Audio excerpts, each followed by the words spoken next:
이스라엘 백성들이 가나안 땅을 점령하려고 요단강을 건너서 그들은 길갈이라고 하는 곳에 진지를 구축합니다. 이스라엘 백성들은 하나님의 도우심으로 어디를 가든지 승승장구 승리의 깃발을 더 높였습니다. 그들은 여리고성을 점령했죠.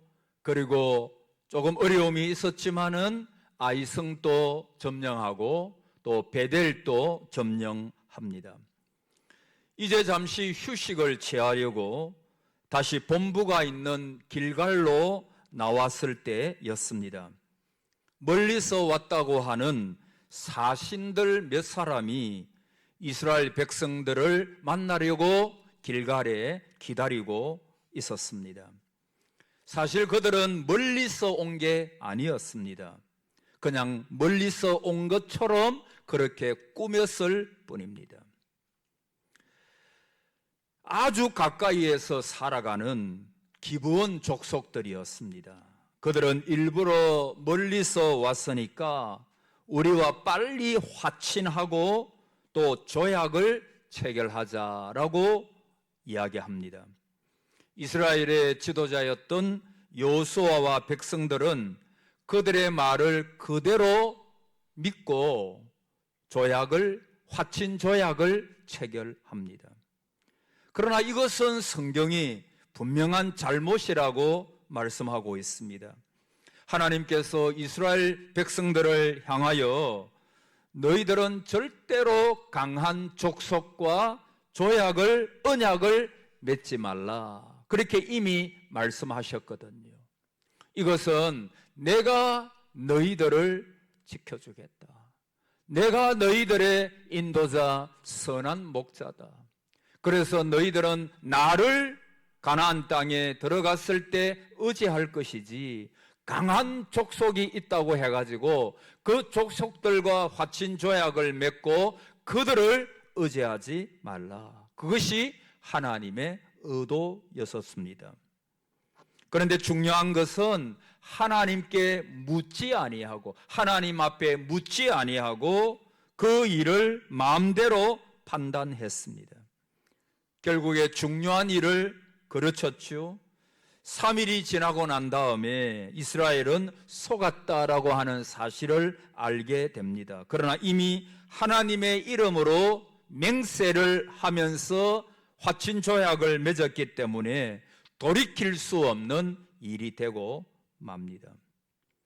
바로 그 일로 인하여 이스라엘 백성들이 얼마나 큰 상처들을 많이 입게 되었는지 모릅니다. 백성들 사이에 불평이 많이 있게 되고 혼란이 있게 되고, 그리고 특별히 사무엘하 21장에 보면 바로 이 기브온 족속들로 인하여 다윗 시대에 3년 동안이나 큰 기근이 임하였다라고 말씀하고 있습니다. 왜 이스라엘 백성들이 그와 같은 잘못을 저지르게 되었는가? 여호수아 9장 14절 이하에 보니까 우리가 그들의 양식을 취하고는 어떻게 할지를 여호와께 묻지 아니하고 여호수아가 곧 그들과 화친하여 그들을 살리리라는 조약을 맺고 회중 족장들이 그들에게 맹세하였나이다. 중대한 일이 있으면 하나님은 구약 이스라엘 백성들이 늘 하나님 앞에 묻기를 원하셨어요. 그래서 모세와 지도자 여호수아는 늘 하나님 앞에 나아가서 어떤 중대한 일이든지 어떠한 일을 앞두고 하나님 앞에 물었던 것입니다. 하나님, 이거는 어떻게 할까요? 쳐들어갈까요 말까요? 저것은 어떻게 할까요? 늘 하나님 앞에 물었어요. 근데 그때는 하나님 앞에 묻지 아니함으로 큰 상처만 남기는 조약이 되고 말았습니다. 여러분, 주님께서 오늘 본문에 보면 갈릴리 사역을 다 끝내시고 예루살렘을 향하여 올라가실 때입니다. 예수님의 마음에 비장한 각오가 있을 때였죠. 예루살렘을 향하여 가는 길은 절대로 영광스러운 길이 아니었습니다. 그 길은 선잔을 마시는 길입니다. 십자가를 지고 죽기 위하여 저와 여러분의 죄를 그분의 어깨에 다 메시고 선택된 택자들을 구원하시려는 그러한 골고다의 길을, 십자가의 길을 걸어가셔야 했습니다. 그러니 주님께서 얼마나 비장하시고 비통에 잠겨 있었겠습니까? 그때 무리들 가운데 몇 사람이 주님께 나와서 자기들이 주님의 뒤를 쫓겠다고 이야기했습니다. 근데 가만히 보면 여러 가지 정황상 보면 그들은 감정으로 그렇게 결정한 것입니다. 자기들의 의지를 가지고 그렇게 결정한 것입니다. 여러분, 감정을 가지고 의지를 가지고 결단하는 것은 좋은 것입니다. 그러나 그들은 하나님 앞에 기도하지 않았어요. 여러분, 주님을 따르는 그 길이 쉬운 길이 아니에요. 그 길은 험한 길입니다. 아스팔트 길이 아닙니다. 십자가의 길입니다. 이제 주님을 향하여 나아가고자 할 때, 주님이 가고자 하시는 그 십자가의 길을 가고자 할 때, 주님의 제자들도 처음에는 그 길이 영광스러운 길인 줄만 알았어요. 그러나 여러분, 주님의 길은 그런 길이 아니에요. 성경에도 보면 너희는 좁은 문, 좁은 길로 가라, 그렇게 말했죠. 넓은 길로 가지 말라. 그 길은 길이 넓고 평탄해서 찾는 사람이 많다고 말했죠. 그러나 좁은 문, 좁은 길은 어려운 길이에요. 그래서 그 문으로 들어가는 자, 그 길로 나아가는 자는 아주 작다라고 말씀하고 있어요. 자, 오늘 주님께서 주님을 따르고자 하는 사람에게 두 가지 말씀만 제가 전하겠습니다. 첫째는, 자, 한번 따라해 보실래요? 환난을 각오해야 합니다. 뭐를 각오해야 한다고요? 환난을 각오해야 합니다. 57절 이하에 길 가실 때에 어떤 사람이 여짜오되 어디로 가시든지 나는 따르리이다. 58절 예수께서 이르시되 여우도 굴이 있고 공중의 새도 집이 있으되 인자는, 인자가 누구예요? 예수님. 예수님은 머리 둘 곳이 없도다. 여러분, 이 사람은 용기가 좋았습니다. 열심도 있었습니다. 먼저 주님 앞에 나와 가지고 주님께서 어디로 가시든지 저는 그 길로 따르겠습니다. 그러나 주님은 그 사람의 속 중심을 보시는 분입니다. 일시적인 그의 감정의 세기를 박아버립니다. 여우도 굴이 있고 공중의 새도 집이 있으되 인자는 머리 둘 곳도 없다. 이 말이 무슨 말이에요? 내가 가는 길은 너가 지금 나를 따른다고 하는데 그것은 결코 영광스러운 길이 아니라고 하는 것입니다. 환난을 각오해야 하는 길입니다. 핍박을 각오해야 하는 길입니다. 십자가를 지고 죽으러 가는 길이라고 하는 사실을 일깨워 주신 것입니다. 여러분, 우리가 선교 부흥회 옛날에 젊은 분들, 대학생들 이렇게 모이게 해놓고 전국적으로 선교 한국이라든지 많은 그런 부흥회를, 젊은 세대를 불러가지고 대학생 대회도 하고 그렇게 합니다. 근데 제가 한번 우연히 통계를 보니까 그때 이제 마지막 날의 기도 시간에 헌신을 요구하는, 그래서 선교사님들이, 부흥사들이 나와가지고 주를 위하여 이 한 몸을, 아프리카를 위해서 죽어가는 영혼들을 위해 저 남미로 가서 복음을 전하고자 하는 사람들, 이 시간에 하나님 앞에 결단했으면 앞으로 나와서 헌신을 다짐하시기를 바랍니다. 그러면 많은 학생들이 나와요. 그거 참 좋은 일이지요. 근데 그 통계를 보니까 그 100명 중에 3%, 4%밖에 안 된다는 거예요. 결국에는 그 헌신하는 거, 내가 선교사로 가겠습니다, 내가 주의 종이 내가 어떻게 하겠습니다, 하나님 앞에 헌신은 하는데, 여러분 사실 그렇잖아요. 내가 하나님 앞에 이렇게 헌신하겠습니다 결심하는 것도 참 귀하고 귀하지만 막상 내가 하나님께서 너가 이 길을 가기를 원한다, 너가 헌신하라, 너가 나를 위하여 살라 라고 부르실 때, 하나님께서 콜링하실 때, 옛날에 젊을 때 그렇게 헌신을 해놓고 하나님이 직접 부르실 때는 이게 또 다른 문제인 거예요.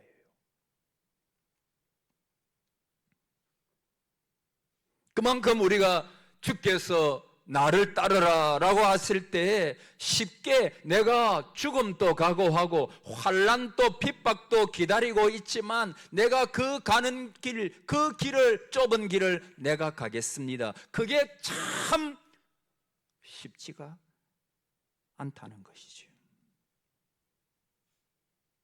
그러나 여러분, 우리가 주님의 길을 따라가고자 한다면 우리가 환난과 핍박을 각오해야, 세상에서 너희가 환난을 당할 것이다, 너희가 주님을 따르고자 하면 너희가 천국에 들어가기까지 많은 환난이 너희들을 기다리고 있을 것이다, 주님께서 그렇게 말씀하신 거예요. 어떤 분은 오늘날 우리 신앙의 안타까운 현상을 표현하면서 건물은 높아만 간다, 그러나 사람의 생각은 자꾸만 낮아진다.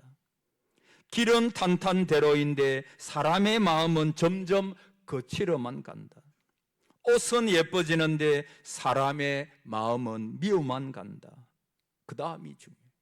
교회마다 십자가가 높이 달려 있고 우리 한국에는 그렇게 많은 십자가 교회가 있지만 그 십자가에 달린 사람은 잘 보이지 않는다. 그 십자가가 장식품처럼 보여진다는 거예요. 십자가를 지고 주님 뒤를 따라가고자 하는 희생의 각오가 없다는 거예요. 여러분, 사실 주님을 따르는 길은 명예스러운 길이지요, 영광스러운 길이지요. 그러나 여러분, 그 길은 어떻게 보면 죽음의 길이에요. 환난의 길입니다. 좀 오래된 이야기지만 옛날 황해도 봉산군에 계동교회라고 있었답니다. 그 계동교회가 있었는데 그 교회에 7명의 장로님이 계셨어요. 한국 전쟁이 터졌는데 모두가 다 피난을 갔었는데 장로님들 가운데 4분이 끝까지 남아서 교회를 지키는 거예요. 그 지방이 공산당에 의하여 점령이 되고 마는데 이 장로님들이 끝까지 교회를 지키시다가 그만 본보기로 공산당원들에게 붙들려 가지고 처형을 당하게 됩니다. 여러분, 장로님들이 무슨 죄가 있습니까? 교회의 책임자, 중직자라고 하는 그 하나 때문에, 예수님 믿는다고 하는, 교회를 지킨다는 그 한 가지 이유 때문에 처형을 받게 돼요. 그 가운데 한 분이 강덕기 장로님이라고 계셨어요. 이 공산당들은 그 장로님을, 강 장로님을 붙들어 가지고 나무 기둥에 맵니다. 사람들이 삥 둘러서서 그 광경을 다 쳐다봅니다. 그런데 공산당원들이 이 강 장로님의 2 눈을 빼버려요. 그러니까 얼굴이 피범벅이 되는 거죠. 그럼에도 그 장로님은 그 고통 속에서 자기를 쳐다보는 사람들에게 이렇게 이야기를 했답니다. 여러분, 내 2 눈이 빠지고 나니까 오히려 하늘나라가 더욱더 밝히 보입니다. 여러분, 사랑하는 성도 여러분, 끝까지 믿음을 잘 지키다가 우리 천국에서 주님 앞에서 만나기를 바랍니다. 여러분, 이게 가능할까요? 저는 이 순교 역사를 볼 때마다, 저는 한 번씩 세계 순교 역사, 한국의 순교 역사를 적어놓은 한국 교회사를 자주 읽어봅니다. 그걸 읽어보면 내가 얼마나 십자가의 길을 가고 있는가. 나는 주님 때문에 덕만 보고 교인들한테 대접만 받고 목사님 하면서 높임만 받고 그렇게 살다가 내가 하나님께서 언젠가 부르실 텐데 너는 이 땅 위에서 동상제단을 맡겨주었는데 얼마나 하나님과 성도들과 피로 사신 존귀한 백성들, 나의 백성들과 하나님의 나라를 위하여, 복음을 위하여 고난을 당했는가? 이 설교를 준비하면서 가만히 생각해 보니까 지금 내가 죽어서 하나님 나라에 가면 내가 주님 때문에 이런 고난 당하고 저런 고난 당하고 할 말이 별로 없는 거예요. 할 말이 별로 없는 거예요.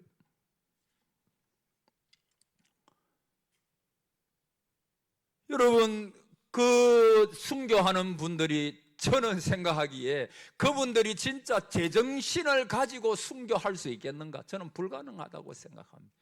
여러분, 제정신 가지고 눈 빠지고, 여러분 옛날에 한상도 목사님, 주기철, 손양은, 많은 장로님들, 그런 위대한 하나님의 종들, 그 일제시대나 6.25 동란시대에 고난당한 걸 한번 보십시오. 인간적으로 정말 비참했어요.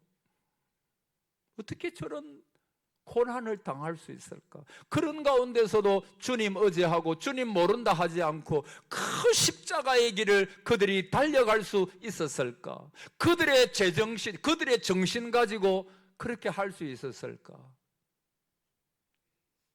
하나님께서 그들을 잡아주셨기 때문에, 성령님께서 그들 가운데 주의 영으로 충만히 하셨기 때문에 그들은, 여러분, 서대반 집사님이 돌에 맞아 죽으면서도 하늘 우편 보좌에서 앉아 계셨던 주님께서 일어서신 그 주님의 모습, 주님의 얼굴을 바라보니까 돌에 맞아도 피범벅이 되면서도 천사의 얼굴처럼, 우리는 잘 이해가 안 돼. 그러나 주님의 보좌를 바라보니까, 주님을 바라보니까 그 얼굴이 해같이 천사처럼 밝아지게 된 거죠. 그러니까 이 강덕기 장로님 또 두 눈이 뽑혀가지고 피범벅이 돼가지고 그렇게 피를 흘리면서도, 성도 여러분, 절대 주님을 부정하지 말고 신앙을 저버리지 말고 우리 다 같이 주님 앞에서 천국에서 만납시다. 내 주여 뜻대로 행하시옵소서. 온 몸과 온 영혼 다 주께 드리니 이 세상 고락간 주 인도하시고 날 주관하셔서 뜻대로 하소서. 그것을 보았던 사람들이 뒤에 이야기한 거라고 그래요. 평화롭게 찬송을 불렀답니다. 그 찬송 소리를 듣던 공산당원 한 사람이 치를 떨기 시작합니다. 그리고 자기가 가지고 있던 총을 들고 그 개머리판으로 찬송하는 장로님의 얼굴을 사정없이 때리더래요. 그 얼굴이 완전히, 여러분, 손양훈 목사님도 그랬대요. 손양훈 목사님 그 시체를 앞에 두고 그 사모님하고 자녀를 안고 있는 장례를 치르는 사진을 제가 본 적이 있는데, 얼굴이 많이 찌근, 손양훈 목사님도 순교할 때 온몸과 얼굴을 너무 많이 맞으셔가지고 그냐말로 일그러지고 피범벅이 되셨어요. 그렇게 해서 이 강 장로님께서 순교를 하게 됩니다. 여러분, 저는 이런 한국 교회에 있었던 실화를 볼 때마다 나도 과연 주를 따를 때 이런 각오를 가지고 그리 아니하실지라도, 사드락 메삭 아벳노고가 금신상에 절하지 아니한 하나님께서 나를 건져 주실 것입니다. 그리 아니하실지라도, 나에게 그리 아니하실지라도, 내가 죽을지라도, 내가 망할지라도, 내가 모욕을 당할지라도, 찌라도의 신앙 한번 따라해 보세요. 찌라도의 신앙, 뭐 없을지라도 말입니다.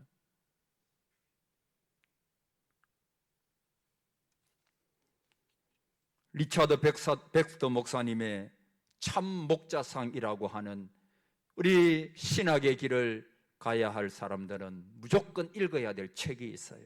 리차드 백스터의 참목자성. 거기 보면 눈물 머금고 말하건대 많은 사람이 그리스도인이 되기 전에 목회자가 되고자 한다. 이 참 무서운, 그리스도인이 되지도 않았는데 목회자가 되고자 한다. 그러니까 목사가 돼가지고 온갖 부귀영화 다 누리려고 하다가, 여러분 사실은 목회자는요 어느 시대나 고난받는 종입니다. 이사야 53장에 주님은 고난받는 종이셨잖아요. 그 길을 가야 돼요. 옛날에 우리 교단에도, 지금은 많이 좀 줄어들었지만 우리 교단에서 부산 지역에서 굉장히 큰 교회가 하나 있었습니다. 그 교회에 출신 목회자가 많습니다. 물론 저는 그렇게 생각을 합니다. 그 교회 목사님께서 평생 잘 목회를 하셨기 때문에 그 목사님을 보고 자란 후 세대들이 나도 저 목사님처럼 한평생을 주를 위하여 목회하고 살아야지, 그렇게 해가지고 신학교에 간 사람도 저 친구 중에도 있어요. 많아요. 그런데 또 한편으로는 저는 이 설교를 준비하면서 어떤 생각을 했는고 하니까, 그 목사님께서 강단에서 불같이 말씀을 전하면서, 우리 교단의 1% 안에 드는 큰 교회거든. 그 목사님이 강단에서 말씀을 전하면서 능력 있게 말씀을 전하고, 그리고 성도님들이 우리 목사님 존경합니다, 사랑합니다 하니까 후 세대들이 보기에 이 목사라고 하는 것이 너무 멋있게 보인단 말이에요. 야, 목사가 되니까 온 성도들이 막 목사님 존경하는 것 같고, 목사님 말씀을 전하니까 온 성도가 아멘으로 화답하고, 이렇게 교회가 크고 좋고, 그래서 나도 신학을 해야지. 물론 그게 다는 아니겠습니다만 아마 그렇게 생각한 사람도 있지 않았겠어요? 여러분, 이번 노회 때 우리 노회에 몇 분의 목사님이 은퇴를 하셨어요. 이제 정년이 되어가지고 자기들 말로, 그 목사님들 말로 만기 제대를 한 거죠. 그런데 여러분, 그분들의 이야기를 조금 들을 수 있는, 그래서 우리 노회도 보면 정말 어렵게 목회하는 분들이, 우리 교회는요 적은 교회가 아니에요. 정말 어렵고 어려운 교회, 그분들의 이야기를 들으면서 30명도 안 모이는 교회를 두 분이 은퇴하시는데, 목사님, 저는 후배잖아. 물론 한 분은 저보다도 신학을 늦게 직장 다니다가 신학을 해가지고 저보다도 나이는 훨씬 많은데 신학교는 후배. 그래도 그 목사님들이 하는 말이 뭐냐 하면, 목사님, 적은 교회지만은 하나님의 영광을 보기도 했지만, 그러나 오랜 세월 동안 참 어려웠습니다. 너무너무 어려웠습니다. 여러분, 목회가 큰 교회가 어렵고 적은 교회는 쉬워요? 그렇지 않아요.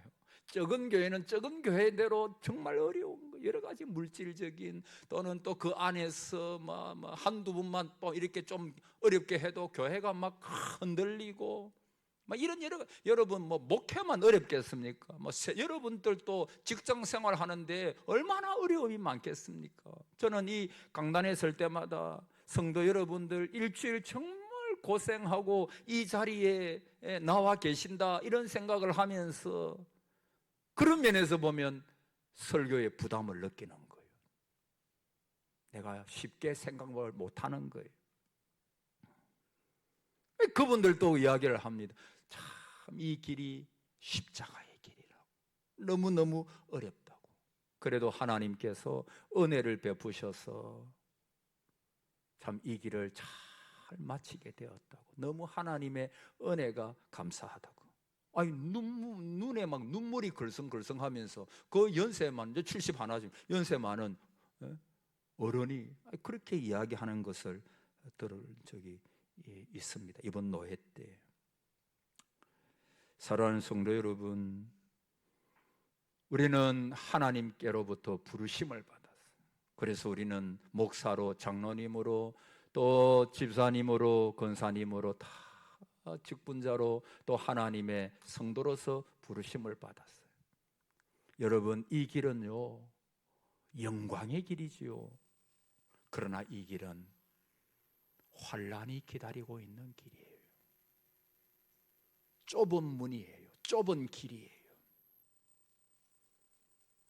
이 땅 위에서 살아가면서 주님 때문에 여러분은 어떤 고난을 당하였습니까? 주님의 귀한 제단을, 하나님의 교회를 섬기면서 여러분은 눈물이 있었습니까? 이 교회를 향한 주님의 마음을 여러분은 느끼고 있습니까? 주님 때문에 당하는 고난이 있느냐? 저는 설교 준비하면서 내가 주님 때문에 대접만 많이 받았지, 여러분 대접하지 마시기를 바랍니다.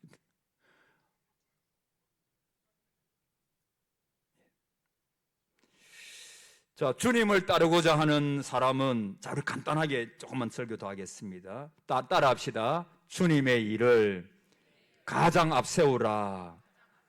59절 이하에 또 다른 사람에게 나를 따르라 하시니 그가 이르되 나로 먼저 가서 내 아버지를 장사하게 허락하옵소서. 이르시되 죽은 자들로 자기의 죽은 자들을 장사하게 하고 너는 가서 하나님의 나라를 전파하라 하시고.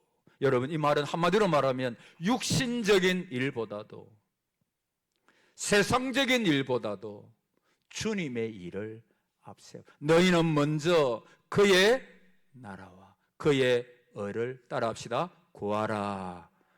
먼저 하나님의 나라의 일을 먼저 구하라. 그리하면 이 모든 것을 더하시리라. 그랬잖아요. 여러분, 새벽에도 말씀드렸지만은 너희가 지혜가 부족하거든 하나님께 구하라. 그 지혜는 시련해가, 내가 왜 이 시험을 하나님께서 허락하셨을까? 하나님은 이 시련을 통하여 내가 어떤 사람이 되기를 원하실까? 그 지혜를 구하라. 그리하면 따라합시다. 후히 주시고 꾸짖지 아니하시는 하나님. 어떻게 주신다고요? 후히 주신다. 후히 주신다. 그리고 뭐 하지 아니하신다? 꾸짖지 아니하신대요. 후히 주시고 꾸짖지 아니하신다. 여러분, 하나님은 풍성한 하나님이십니다.